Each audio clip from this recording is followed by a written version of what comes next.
When we talk about the Reformation, we imply that there's this finite moment in history, a defined movement with a beginning and the end. This wasn't a single rupture, but a kind of, crazing, a pattern that spread, and that there are all sorts of things to investigate, in particular nooks and crannies. It's a heritage about a church split, but also one about what is good for the church, what needs to take place for the church to be reformed and to always be reforming.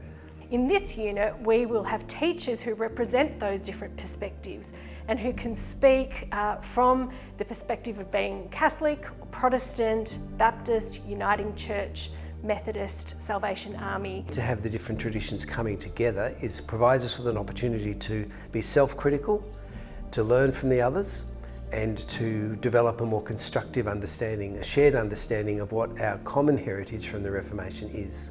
It's co-taught by people who are primarily systematic theologians and people who are historians. All of whom have engagement with and a deep interest in this period, which is not only a significant period historically, but also has ongoing impact for the church today.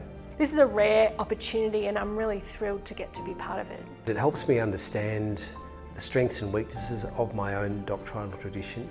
What's more, part of the process is that we're going to ask you to adopt the persona of a particular person who was a player in the events of the Reformation. There's a lot of names and a lot of dates there.